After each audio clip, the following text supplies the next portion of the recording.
Good evening. Magdalena Verdugo, CEO of the YWCA. Bienvenidos. Welcome to our space here. We are very excited to share this time in this space with the League of Women Voters and to bring and call attention to this very critical subject matter. The outrageous abortion rights that have come into fruition for us. It seems like just recently, right? But it's been in the works almost for some time. So at the YWCA, we are on a mission of eliminating racism, empowering women, and doing justice. And so for us, banning abortion does not take away people's need to access abortion care. We know that. These laws disproportionately harm Black, Latino, Indigenous, and other people of color because of this country's legacy of racism and discrimination. And that's something that we want to lend a voice to on behalf of the many women and community that we represent. So today's conversation is very critical. And paying attention and gathering information and researching so that we as voters can make the right choice and decision for ourselves is really, really important. So thank you for partnering with us and for being in this space, and I will turn it over. Thank you for joining us for this panel on reproductive rights. My name is Nancy Hand, and I'm the president of the League of Women Voters of Greater Tucson. The League of Women Voters of Greater Tucson is an all-volunteer, nonpartisan, activist organization. We do not support or oppose political parties or candidates at any level of government. Our mission is to empower voters, defend democracy, and encourage active, informed participation in government. We envision a democracy where every person has the desire, the right, the knowledge, and the confidence to participate, and where every eligible citizen is registered, informed on all candidates and issues, and votes. And speaking of defending democracy, while it is not the subject of tonight's panel, I'm proud to say that yesterday, the League of Women Voters of Arizona filed suit against 3 organizations, 2 of them linked to the Oath Keepers, who are carrying out an organized campaign to intimidate voters at ballot drop-off sites in Maricopa and Yavapai counties.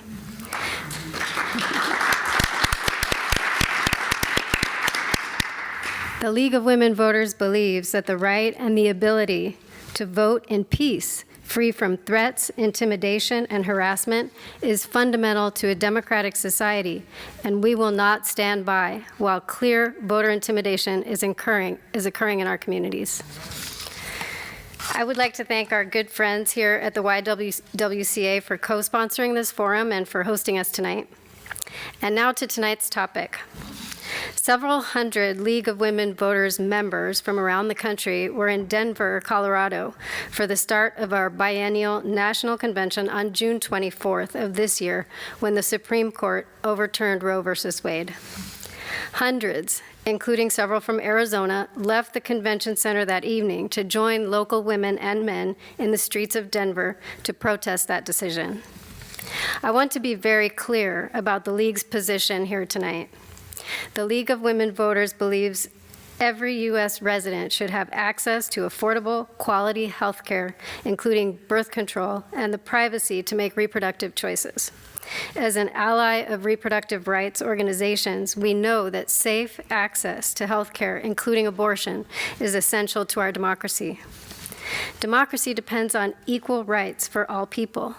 Losing our right to reproductive choice opens the door to the loss of other freedoms, like marriage equality, contraception, and the right to engage in private, consensual intimacy. Not only is the right to a safe and legal abortion a matter of personal freedom, it's also a major factor in the movements for racial and economic equality. Black women and all underserved communities already experience inequitable barriers and limited access to adequate health care services. Many of the communities targeted with voter suppression are the same ones who will be most impacted if reproductive freedom is also taken away. The League of Women Voters stands in solidarity with women and anyone who may become pregnant in the fight to protect reproductive freedom. Our advocacy committee has put together an excellent panel for you tonight. We urge you to know where your candidates stand on this essential freedom and to vote on November 8th. We also have cards on a table outside about the League of Women Voters. We also invite you to join us. We are a membership organization with a dues structure that accommodates all budgets because we want to welcome all people into the League. With that, I will hand it over to our moderator for tonight's session, League member Barbara Becker.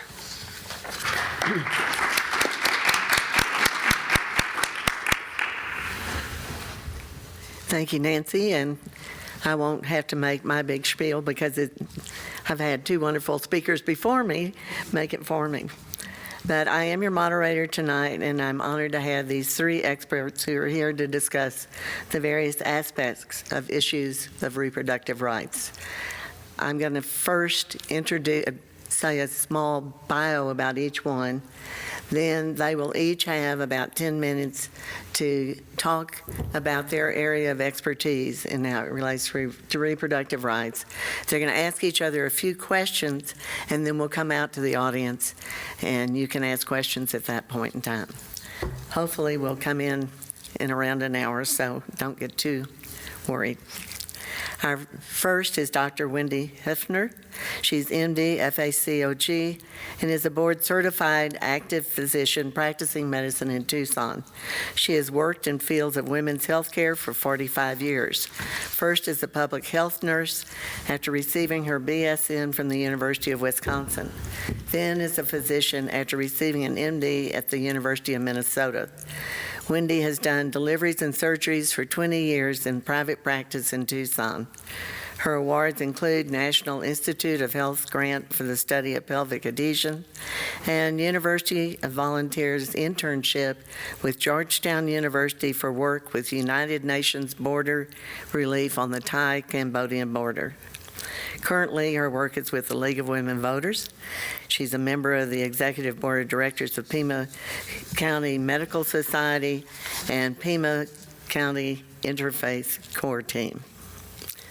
Judith Koffler, with degrees from Rutgers, Boston University, and Harvard Law Schools, has taught constitutional law and other subjects at Syracuse, Rutgers, Pace, Texas, and USC Law Schools, as well as Wuhan University in China and the University of Botswana.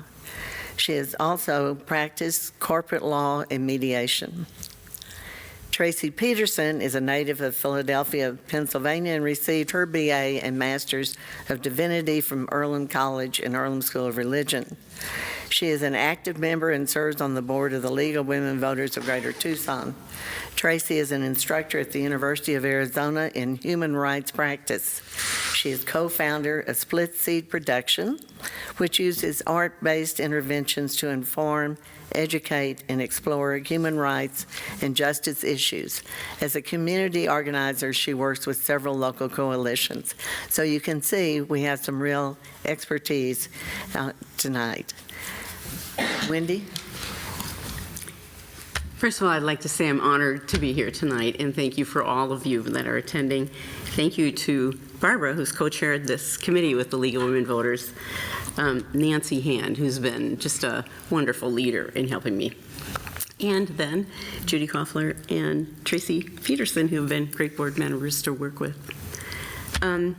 What I'd like to do is I'd like to start tonight reading to you a letter from the Pima County Medical Society Board of Doctors there that they've written for our city, for our county, for Arizona, and make sure that you understand that we're actively involved with working with Arizona Medical Association and with the legislation on these affairs. Imagine a doctor's visit where a young mother with a young baby comes into the office excited about her new pregnancy, but during the physical exam, a breast mass is found. A subsequent biopsy reveals the worst possible result, an aggressive cancer. Without timely chemotherapy, which will kill the fetus, the young mother will die and leave behind a motherless toddler and bereft family. Similar scenarios occur more than you think, as breast cancer is the most common type of cancer young women of childbearing age, and 4% of these cancers are diagnosed during pregnancy. Banning abortions is a crude and not effective way to try to reduce the number of abortions done. This has been confirmed by studies around the world in multiple studies. However, it clearly has the unintended effect of making pregnancy care much more difficult. What should the mother do when the mother's health could be adversely affected, or the baby has no chance of living? In states which severely restrict abortion access, women are being sent home with pregnancies that are endangering their lives, waiting until it's an emergency before the pregnancy can be terminated. Then it is sometimes too late to save the mother's life. The 10 to 30% of pregnancies end in miscarriage. Total abortion bans tied to a detectable fetal heartbeat greatly complicate the care of a miscarriage patient. Ectopic pregnancy is incapable of fetal life and deadly for a pregnant woman. Laws banning abortion do not account for all the complexities of medical care and will increase maternity mortality. In addition to banning abortions, some politicians want to actually jail medical providers for literally saving lives. This is wrong in so many ways. Politically posturing has no place in the physician-patient relationship. Government-mandated medical malpractice should not be accepted.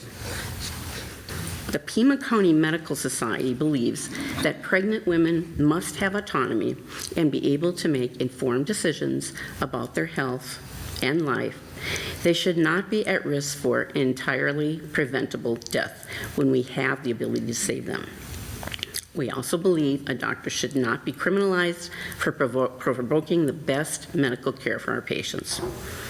We encourage everyone to support politicians who allow doctors to treat pregnant women with the care they require. I'd like to go on now and just emphasize a few things that the American College of Obstetrics and Gynecology has stressed in some of their work that they've done in their workshops.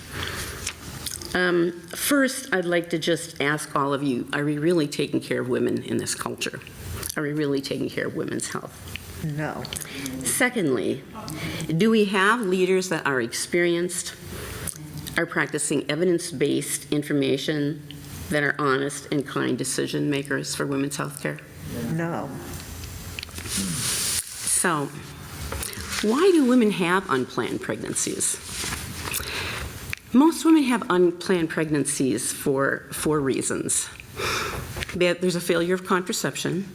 We're working on, in our specialty, trying to get the long-active reversible contraceptive methods actually implemented in more insurance companies. Also, the inability to access birth control.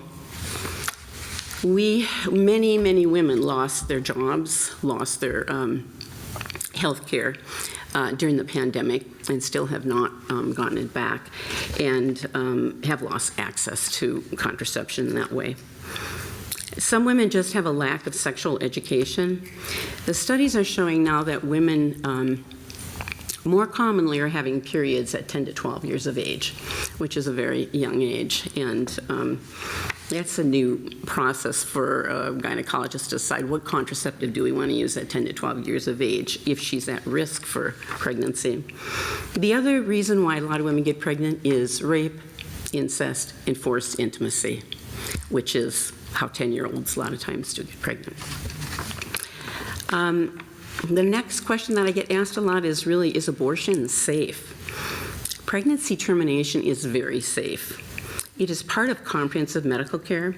Maternal mortality is approximately 14 times higher in pregnancy than what it is in abortion care. There's 700 women currently in the United States, by the recent statistics, that die a year from pregnancy care in our hospitals in the United States. And that is 3 times higher for Black women or women of color. The next thing is, why do women decide on a pregnancy termination? Most women decide on a pregnancy termination for complex reasons and multiple reasons. The women that I've seen mostly in my career have multifactorial things that are going on. Financial instability, care of, most commonly care of other people in their life, care of their children, care of their parents, care of their spouse sometimes, and they cannot take on another responsibility. Some of them are just physically or emotionally immature. We see that in our young teens. And then some of them are in such violent relations that they worry about if they reveal the information, there'll be violence from a partner. Possibly their parents, sometimes an intimate partner. This is usually a very hard decision for most women, and it's not something they take lightly. I think that probably most of you in this room know that, because the statistics show that either a third to a fourth of you that are sitting in this room have either had a pregnancy termination yourself or have gone through it with a sister or a daughter or a friend. So I ask, do we really want the legal system to monitor this stuff? It's a hard decision for women. And the question is, then, why do physicians recommend pregnancy terminations for patients? It's always, in obstetrics, it's always weighing the mother and the fetus together and the risk to both of them. The most common things that we see in pregnancy is women that already have physiological conditions that predispose them to more complications in pregnancy. Kidney disease, heart disease, lung disease, sometimes thrombotic disorders, morbid obesity. These are things that are challenging to the mother to begin with, and then with the complexity of pregnancy, many times put her into a much deeper disease state. Cancer treatment, if delayed, may mean the life of the mother. Hemorrhage and sepsis is a common thing that women experience during pregnancy, and if those aren't dealt with, it can mean the life of the mother. Fetal issues that occur, severe chromosomal anomalies that are not compatible with life are a reason why we recommend pregnancy terminations. And remember, a lot of women are choosing to have pregnancies later in their 30s. So at 35 years of age, we call a woman advanced maternal age. And we know at that point in time, that's when the curve starts, that more frequent chromosomal anomalies occur.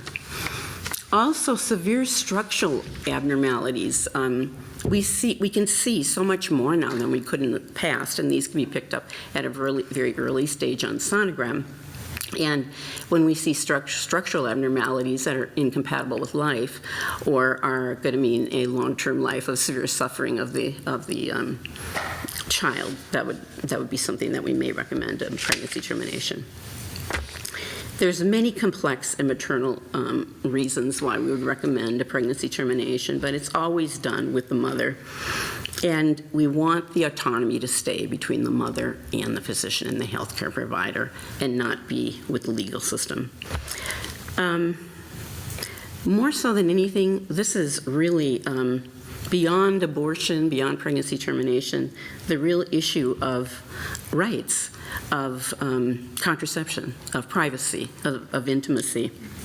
And what I found, probably the most learned thing I found when I was studying this, was how in Arizona the funding for women's health care and maternity care, contraception, was so tied into pregnancy termination. The funding in Arizona went down for these issues for women's health care tremendously in the last administration because they re-implemented some of the gag laws. Then when the pandemic hit in 2020, the funding went down tremendously, and a lot of women lost their jobs, they lost their insurance plans, they lost a cash flow line. And so they depended on these lower socioeconomic clinics to help them with their health care, and some of these clinics are not getting funding any longer. That's particularly important for the state of Arizona because we have a lot of immigrants in this state. There are a lot of people in this state that are not on insurance and that are immigrants and need health care. What are my solutions? I can't leave without solutions, you guys. Okay, so of course I'm going to say vote, okay?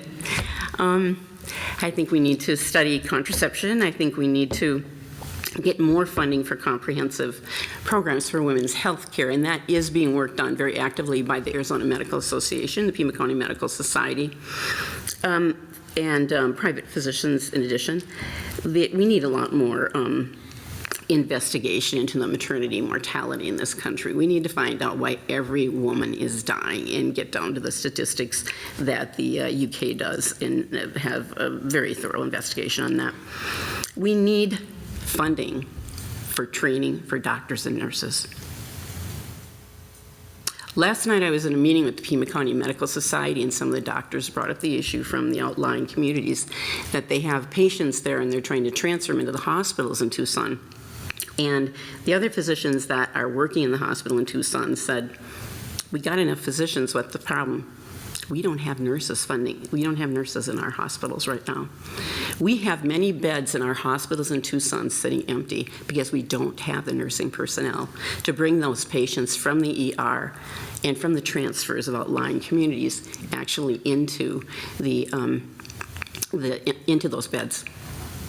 We've got to get, and that's one of the things that Pima County Medical Society is working on, is we've got to get a lot more funding into the university training program so that we can get more nurses trained and more doctors trained too.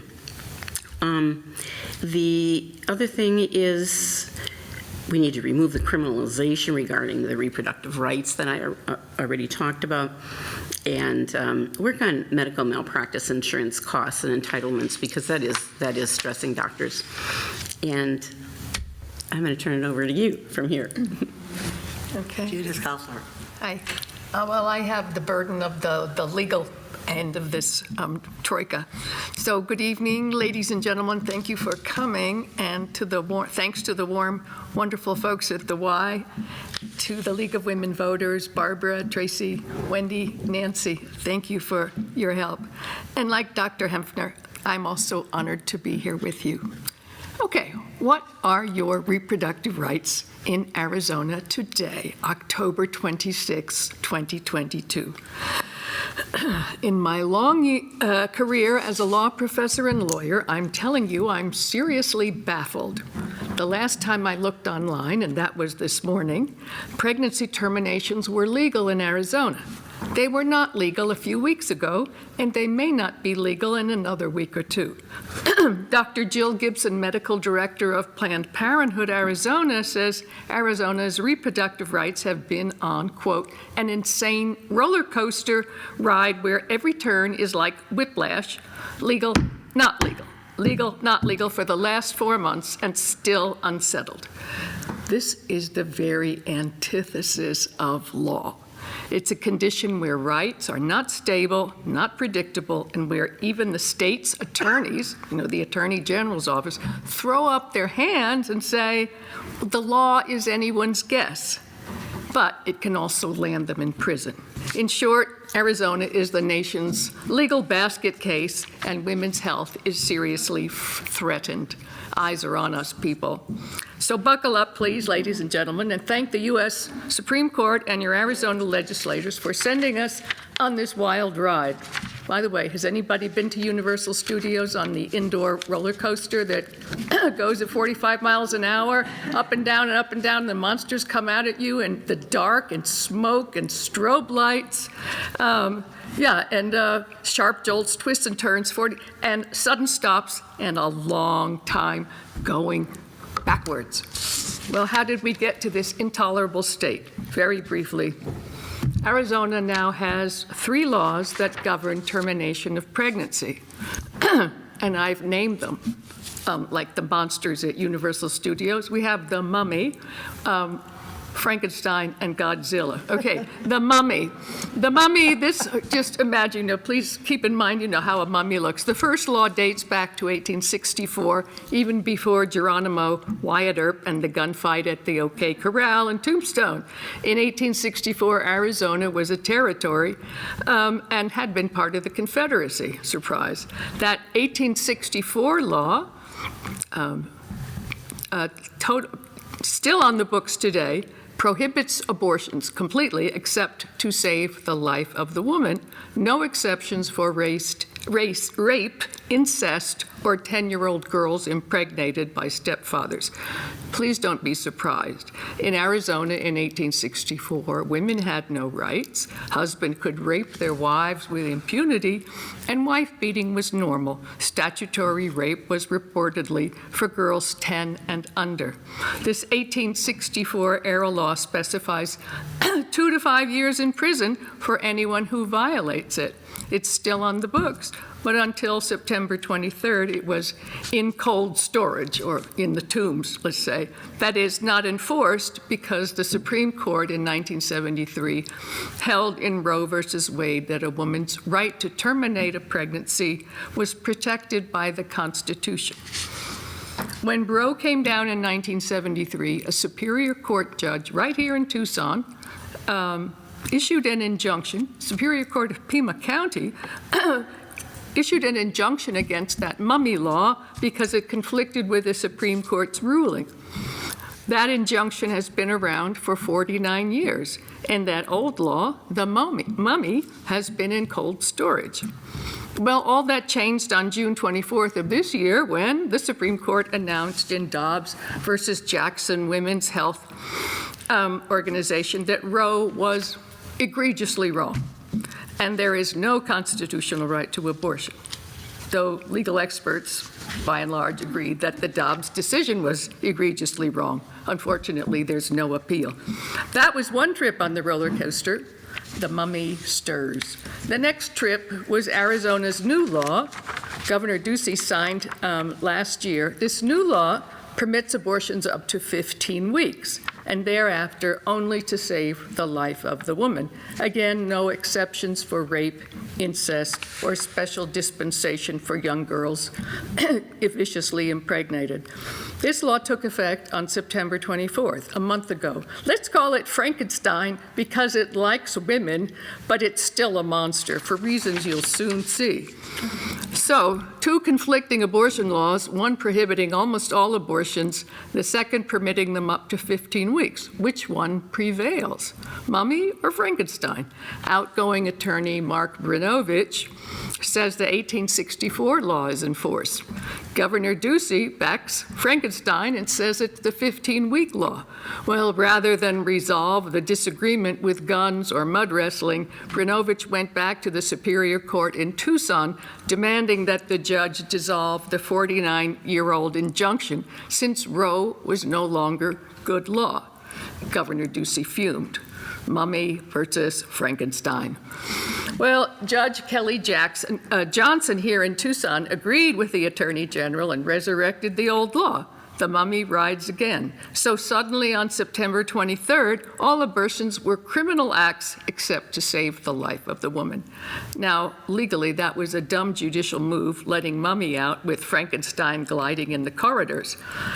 And so another precipitous descent on the roller coaster. But hold on, Planned Parenthood appealed that decision 3 weeks ago to the State Court of Appeals, and the higher court reversed the lower court and temporarily allowed abortions to proceed consistent with the new 15-week law. The 1864 law, AKA mummy, is back in cold storage. Frankenstein rules 15 weeks are back. This is the reason Planned Parenthood has temporarily restarted reproductive services in Tucson and hope to do that in Phoenix and Flagstaff. I don't know if that's happened. The State Court of Appeals The State Court of Appeals has yet to hold hearings and issue a final judgment, and after it does, you can expect a further appeal to the Arizona Supreme Court. The roller coaster continues. For the time being, maybe till the end of November, the 15-week law holds. The mummy is not happy. Frankenstein is at large. And as if this isn't enough, an even rougher part of the roller coaster comes about because of a third law, the fetal personhood law. Let's call that monster Godzilla. One of the most controversial provisions of the new law is this section that gives to an unborn child at every stage of development all rights, privileges, and immunities available to other persons, citizens, and residents of this state, including the right to vote. Who knows? Here's another loop on the roller coaster. What is an unborn child? A fertilized egg? What if it hasn't traveled up to the uterus? What if its chromosomes show that it's not viable? Is in vitro fertilization now illegal? If the embryo is a person, what happens if the lab drops the petri dish with the embryo on the floor and throws it away? Is that homicide? Well, with this whirlwind tour of the Arizona legislative landscape and its three monsters, you may be squirming in your seats. That's what happens when we leave intimate procreative choices in the hands of uninformed, ambitious politicians and criminalize sound medical practice to preserve women's health. Does this make abortion homicide? Well, one more ride on the roller coaster, please. The Center for Reproductive Rights filed suit in federal court to block this law, to block the Godzilla fetal personhood law, as a violation of due process. Since it's so vague, it leaves reasonable people guessing at its meaning. Even the state's attorneys defending the state law said, literally, to the judge, we don't know. It's anyone's guess what the fetal personhood law means. Yeah. The federal judge agreed and issued a temporary restraining order against it. Boy, if those lawyers were in my classroom, I'd spank them for malpractice. A law is unconstitutionally vague if its application is so unclear that people of ordinary intelligence cannot figure out in advance how to comply with it. Please don't unbuckle your seatbelt yet. The roller coaster has several more mountains and rapid descents to make you even dizzier. 3 laws: the mummy, total ban, Frankenstein, 15 weeks, and Godzilla, fetal personhood, and 3 state courts, federal courts, more courts to come, the Attorney General fighting with the governor, and I wouldn't be surprised if half of the legislators, state legislators, pretty much rubber stamped this 22-page, single-spaced statute of restrictions on women's health care, including gross distortions of medical information touted as facts, outright falsehood, infantilizing of women patients, threats to doctors, threats to medical education, and threats to the First Amendment rights of state employees who speak favorably about abortion. The worst is that those legislators are practicing medicine without a license, which used to be a crime, preventing doctors from giving women necessary medical care, and dictating how close a woman needs to come to death before they can intervene and save her life. I'm serious about that. The hospital attorney wants to know how many pints of blood the woman has lost, so she's literally at death's door, and they're not going to violate the statute, lose their license, and go to prison for 2 to 5 years for performing a necessary abortion. Like some voices you may hear on the airwaves, not only are the legislators practicing medicine without a license, I think they're also playing God without a license. The final reason raises your need to vote in this upcoming election. Some candidates indicate they favor a total abortion ban. Some want to keep abortion safe for women. The legislature, both the state legislature and the Congress, well, they're talking about total abortion bans nationwide and national abortion rights legislation. One thing is clear: Women will obtain abortions no matter how illegal they are, whether by pills on the black market, by going to Mexico and buying them over the counter, or importing them illegally from from India or other suppliers on the internet, or with often fatal back alley abortions, or self-administered do-it-yourself devices now discussed on the internet. Our ride is not over. Let's get off the Universal Studios roller coaster as it jolts and twists and with its nauseating descents. And let me close with a story. This is a case in Phoenix. In November 2010, a 27-year-old woman was admitted to St. Joseph's Hospital and Medical Center in Phoenix. She was 11 weeks pregnant with her 5th child, and she was gravely ill. According to a hospital document, she had right heart failure. And if she continued with the pregnancy, her risk of mortality was close to 100%. She reluctantly agreed to an abortion, but there was a complication. She was at a Catholic hospital. There was no good way out of it. The official church position reads, the church position mandates that the correct solution would be to let both the mother and the child die, no matter that there are 4 little children and a husband left. But the hospital felt it could proceed because of an exception for health care providers that allows, in some circumstances, procedures that could kill the fetus to save the mother. Sister Margaret McBride, an administrator at the hospital and a nun, gave her approval. Well, the woman survived. When Bishop Thomas Olmsted heard about the abortion, he declared that McBride was automatically excommunicated, the most serious penalty the church can levy. She consented to the murder of an unborn child, says Reverend John Erich. There are some situations where the mother may in fact die along with her child, but you can't do evil to bring about good. The end doesn't justify the means. Note that no pedophile priest has been excommunicated. Do I have another minute? There's another case. This is Isabel, a woman in Phoenix. When she was 36 weeks along, she was carrying a little boy that she wanted to have very much. And it was an unthinkable weight. His body was about 2 months behind where it should be, and his head was about a month ahead of where he should be. Genetic testing for abnormalities in early ultrasound around 4 months confirmed her son had a condition called trisomy 18. Trisomy 18. At least 95% of fetuses are miscarried or stillborn. So she's 9 months pregnant. It was important to Isabel to carry him as long as she could. I couldn't not try him. He was my son no matter what, and I'm his mom, Isabel said. As the weeks wore on, the fluid around his brain made it less likely that they'd have a live birth. All she wanted was to hold him before he passed. She says her doctor consulted with a panel of physicians and even got approval from the ethics team at St. Joe's Hospital and Medical Center before scheduling her induction. She says she and her husband packed their bags and were driving to the hospital preparing to deliver and say goodbye to their son when they got a phone call telling them not to come. They proceeded to tell us, the legal team told us that we couldn't deliver, that we would have to wait an additional 2 weeks from then. And at a meeting with hospital administrators the next morning, she says they told her people could go to jail or lose their license if any procedure even looks like a termination.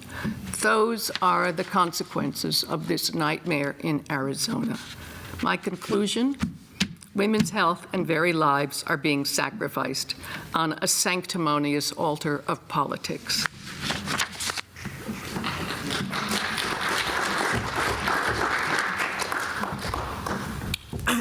Good evening. It's good to be with you, and I appreciate hearing the comments from my colleagues Wendy and Judith.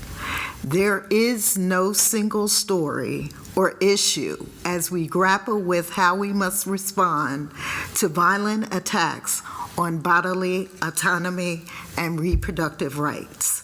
We are amidst a new explosion of rhetoric and policies that degrade BIPOC women's reproductive decisions. According to Dorothy Roberts, a feminist legal scholar and educator, quote unquote, the feminists focus on gender and identification of male domination as the source of reproductive repression, often overlooks the importance of racism in shaping our understanding of reproductive liberty and the degree of quote unquote choice that women really have. Regarding advocacy, we must widen the lens as Black, Indigenous, Asian, and Latina women have been doing for many years, perhaps centuries. The attacks on bodily autonomy and decisions about whether to bear children or not are about reproductive justice. In 1997, this term was coined when the sister song Women of Color Reproductive Justice Collective was formed by 16 organizations of women of color from 4 many communities: Native American, African American, Latina, and Asian American. They recognize that BIPOC individuals have the right and responsibility to represent themselves and their communities or our communities, and the equally compelling need to advance the perspectives and needs of women of color. It now has members from Arab, Middle Eastern, and Pacific Islander communities. Here is one example of how racism skews. For many, birth control has been a vital sign of reproductive liberty, but racism drastically affects women's access to contraception. The reality is Black, Latinx, and other women of color often have difficulty accessing contraception, comprehensive sex education, STI prevention and care, alternative birth options, adequate prenatal and pregnancy care, domestic violence assistance, adequate wages to support families, and safe homes, and so much more. Moreover, the Hyde Amendment blocked federal Medicaid funding for abortion services since 1976, and that is reapproved every cycle. Bodily autonomy is a human right. The reproductive justice framework is based on the United Nations internationally accepted Universal Declaration of Human Rights, a comprehensive body of laws that detail individuals' rights and the government's responsibility to protect those rights. As we consider how to move forward, instead of thinking only about choice, we must work for access. Of course, having a safe and legal abortion is a choice, but there is no choice if equal access is not available to all. So where do we go from here? We must continue to deepen our understanding of the power dynamics and systems that rely on gendered, sexualized, and racialized acts of dominance. We have various local and national organizations doing this essential work, and Sister Song is one of them. We must address intersecting oppressions. Audre Lorde said, quote, "There is no such thing as a single issue struggle because we do not live single issue lives," unquote. Marginalized women face multiple oppressions. So let's consider immigrant women because we're in the borderlands. Consider how different the conversation would be if we centered the voices of Black, Latinx, and other women of color. The oppression and racism we experience impact our reproductive lives. The nuanced ways oppressions impact family planning and creation matters. We must continue, to vote and hold elected officials accountable. It also means that you all might consider running for office. Create local, regional, and national and international alliances. A great organization doing this work is Faux Feminista, a coalition of 170 organizations worldwide advancing reproductive health rights and justice for women, girls, and gender diverse persons through healthcare and activism. Support local organizations advancing this work, such as the Tucson Abortion Collective, that really is running on volunteer air, and they need as much help and funds as possible. Planned Parenthood, of course, and other organizations addressing the intersecting issues, such as our very own YWCA. This is a long-distance journey. What comes to mind for what we need at this moment is the word fou, a Haitian Creole word that means strength and stands for the positive energy of resilience, dynamism, and drive to challenge all forms of oppression. Thank you, and I look forward to engaging in conversation with all of you.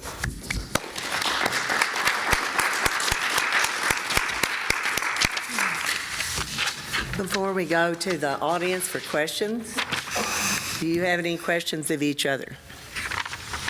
Yeah, I have a question, and I ask this because women in the South, poor women, women of color mostly, are being sent to prison because they have abortions or stillbirths, or they self-abort, and the prosecutor decides that's feticide, a form of homicide, and sets them up before probably a racist jury, and they're convicted on very little evidence and sent to prison. One woman, Purvi Patel, an Indian American woman, sent to prison for 20 years. Beautiful young woman. Why? Because the state has a law that requires the physicians to notify the police or the prosecutor if the woman has had drugs. So they do a mandatory drug test without the woman's knowledge, and they send that information to the prosecutor. Then the prosecutors hunt around and search the woman's cell phone and her internet searches, because that's all available. It's not private. Private? Forget it. And they use that to convict her on otherwise skimpy evidence.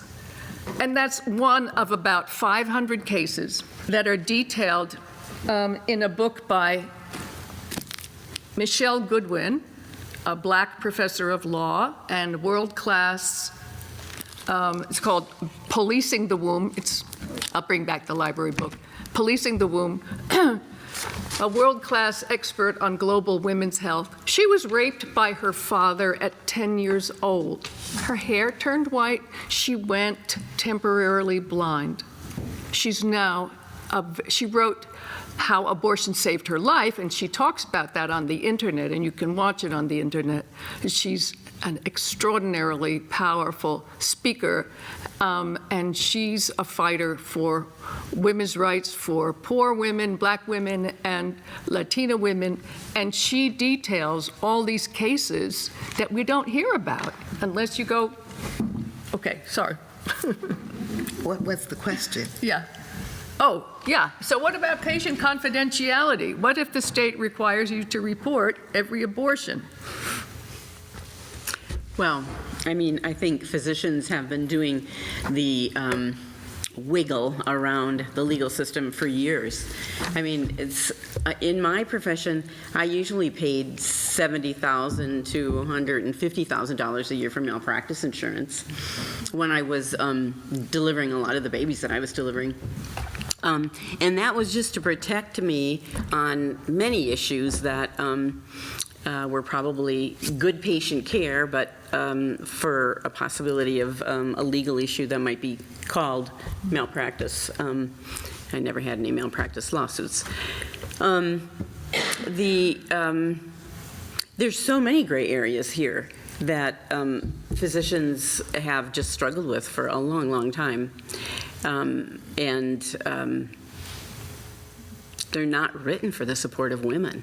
They're not written, the law isn't written in many areas to protect the physician or to support the patient. And that's what we have to keep on asking, are we really helping women out? Are we really helping women out?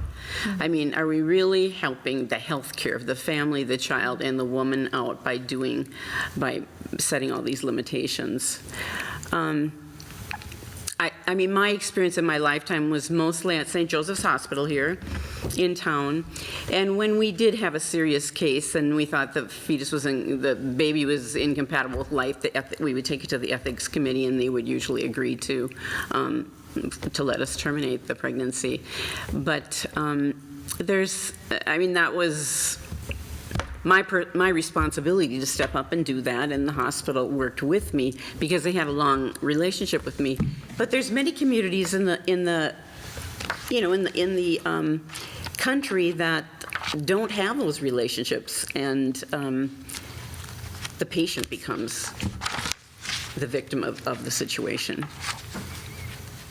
You had some other questions. I had some other questions, yeah. I have a question for you, though, Judith. Yeah.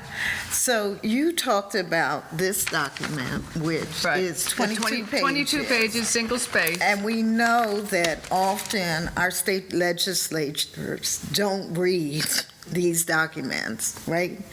And so they're going to get a profile, a bit of information.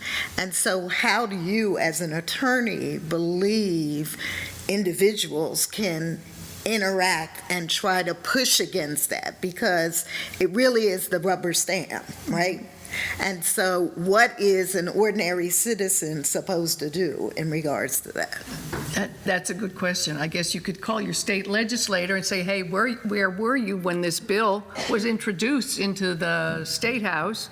And what did you do about it? Where was the investigation? Where was the research? Who introduced the bill? Was it prefabricated by a Right to Life group? Because it seems to be the same statute in Mississippi and a bunch of other states. And that's what happened in 1864 when some Texan came to Arizona Territory, said, hey, here's a Texas code of laws. Pay me $2,500, which is like, $50,000 today, and I'll give you the statute. That's what happened. Thank you.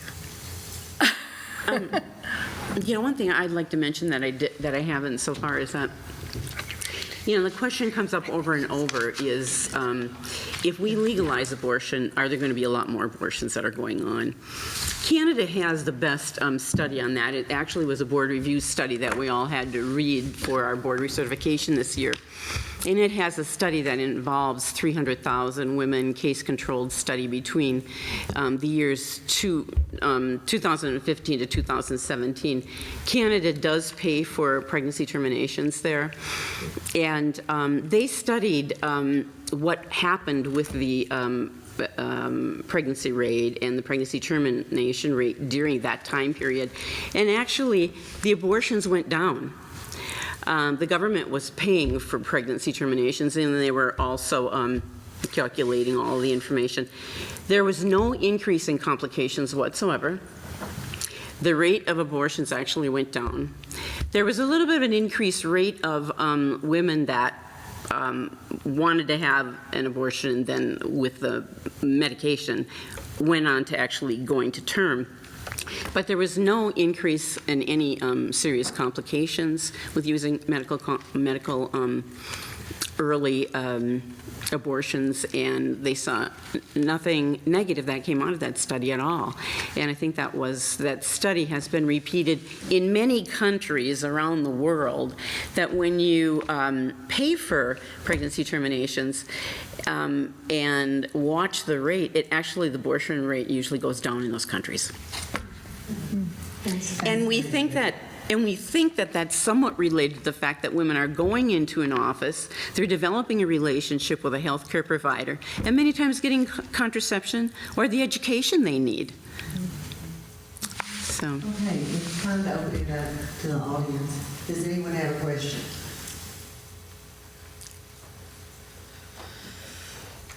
I probably can project sufficiently good. The document that you're referring to, could you go into a little more detail? Is that something that has already been submitted or will be submitted? This was Senate Bill 1457, which was signed by the governor last year to take effect September 24th. SB 1164. So that was part of the precedent. Right. Moved us towards Arizona situation. And the interesting thing is the new law says this law does not make legal any abortion that was otherwise illegal. So in other words, it says the mummy rules. It's like the liar paradox, when a guy says everything I say is a lie, including this, and then is he lying or is he not? Right? Can I ask another question? Sure. As we're moving forward over the next months, since things are so confusing in Arizona as to termination of pregnancies, what does this mean for women who are trying to get contraceptives and information? I mean, I'm hearing Planned Parenthood, certain not hospitals, but areas that what's available to women. And I mean, there's lack of information too. So Well, contraception has never been fully available to women. I mean, even before all this, let's go back to like 2018 and 19. That's when I was practicing a very busy gyne clinic. And so if women had private insurance, you could get certain forms of contraception, but so in 2014 there was a big study that was done in this country, and what we saw was that 1.5 million women out of the population there had unplanned pregnancies. That means they were using reliable contraception, but it didn't work. And that's when the LARC methods of contraception became really popular. We started working on those, and those are the long-acting reversible contraceptives, the progesterone IUDs, the progesterone rods in the arms, and the vaginal estrogen and progesterone rings that you use inside the vagina. Those are much better as far as reliability with contraception. But many of the private insurances still don't have those affordable for women. And then you have the access plan that is very low socioeconomic women that I saw a lot of in my office. A lot of those, a lot of times you couldn't afford any of those either on the access plan. And then remember, there's a big population of women in between there that are either Obamacare or no insurance at all. And remember, Obamacare is that we call has woman preventative free services, but if you want anything beyond there usually is a big deductible associated with that, okay? So an IUD is anywhere between $1,000 and $2,000, and it didn't cover that always. On some of the plans it did. So it was variable. So contraception never was perfect, but currently, right now, you definitely there's a lot of private offices. There's a lot of government-funded offices that are minimally open. Private offices, of course, are seeing patients regularly. But it depends on a woman's insurance. It's very dependent on their insurance. Contraception isn't always very easy to obtain because you can't give everybody everything. Some women can't take estrogen, which a lot of them is based on. And so it's variable in relation to, and some of the more expensive ones are not on a lot of the insurance plans. If you have enough money, you can get whatever you want in Blue Cross Blue Shield for sure. But if you're very limited in your income, you depend on Teresa Lee, Planned Parenthood, St. Elizabeth's, which are federally or state funded, and the funding has gone way down in the last 2 years. And we may lose all of it with this policy going through. But one other thing I want to comment in addition to that is that, you know, when you're on an insurance plan, even if you've got a fancy schmancy insurance plan, if you need to change your job and you need to leave and move to Texas next month, you can't change your insurance that fast, and you can't. I can't call in a medication, a contraceptive for you in Texas. Blue Cross Blue Shield is the only insurance plan, and I don't own any stock or anything with them, but I'm just saying that from an educational point of view. They have a national policy, so if you're moving around the country, you're going to get covered with any state you live in for contraception, and if you're on TRICARE, and so you're military personnel. Otherwise, if you're on other private insurance plans, you're not going to get covered on that for contraception in the next state that you move to until you get your next enrollment. I mean, I have thought about this long, hard, and very, very long. But, you know, I don't know what people think, but why do you think that this is happening for women? I mean, what's your guess? What do you believe is going on here that women cannot have their rights? You know, I mean, I think this is really the question that needs to be answered. You know, because if we were talking, you know, somebody said something about but I was thinking about guns. You know, nobody starts doing all this stuff. You don't have to have any survey. If somebody wants to say everybody should have a gun and wear it on their head, everybody would do it.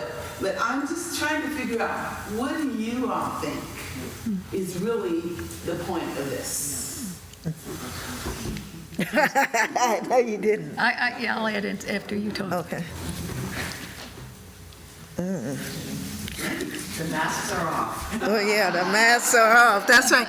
Well, you know, Akiba, I really think this is a function of capitalism, the market. But I also think it's really about a patriarchy and the fact that there is a certain subset of men who are petrified that the kinds of power that they have had for generations is going away. And so it is an attempt to reestablish a fantasy, right? It's the reinterpretation, in my mind, of an old guard that in some ways really never existed, right? And so, unfortunately, we have a lot of people who are duped, right, into believing that this very singular understanding of what it means to be a citizen, what it means to be human, what it means to be white fundamentally, is the reality. And the reality is that this country and the world is not that. And so it's a tug and a pull, but I think that there are a lot of people who are seduced into believing, partly because of religion, partly because our public education system has been decimated across the country. That in some ways the critical thinking skills and sort of stepping back and saying, well, does this really make sense? Is there logic here? Is at play. But I do think that there are a lot of people who believe that they will gain something, whether it is status, whether it's money or something, that there is an interest in really putting women back into the kitchen. Could I add a little something to that? Germaine Greer said, the biggest thing that happened in her lifetime was contraception, because now women could be just as promiscuous as men. So I think that undergirds your point. Okay, I have another question. I'm curious, as we all know, there will be an effort for a constitutional amendment via petition initiative for the 2024 election. And that sort of got started, but didn't go very far, but it got the framework going. Do you know the specifics of that? Do any of you know the specifics of that particular reproductive rights petition? No. I do not. How many weeks, or what kind of contraceptives, or whatever? Okay, I'm curious. Well, I would hope that they would, finally consult with the American College of Obstetrics and Gynecology and get some evidence-based medicine and research behind this. I just wondered if you knew, because I was passing those petitions, but I didn't read them carefully. I just saw reproductive rights and I jumped in. And I think a lot of people did too, but I was curious if you knew. Thank you very much. No, I don't. Does anybody in the audience know? Maybe somebody in the audience knows. Somewhat. Okay. I did read it carefully, and I'm trying to recall everything that was in the text. I did read that one carefully, and I'm trying to recall everything that was in the text. But the thing that I remember for sure was that the text basically said that it would put it in the Arizona state constitution that any reproductive decision, whether that was abortion, whether that was prenatal or postnatal care, regardless of, there was a whole list of the types of reproductive decisions that were covered by this, that any of those would be the decision of the person who was pregnant or facing pregnancy or considering pregnancy. As it should be. Well, we've actually run over, so I would urge all, if any of you have more questions to ask, the panel will stay for a while. But I do want to leave you with one last thought. Not since the 1700s has it taken away individual rights. Very frightening thought. So we want you, we urge you, we beg you to go and vote. And please vote. If you have questions about the propositions or the positions of any of the candidates, please go to vote411.org. And there are all kinds of wonderful answers there. So I urge you to be an informed voter. And thank you for coming tonight.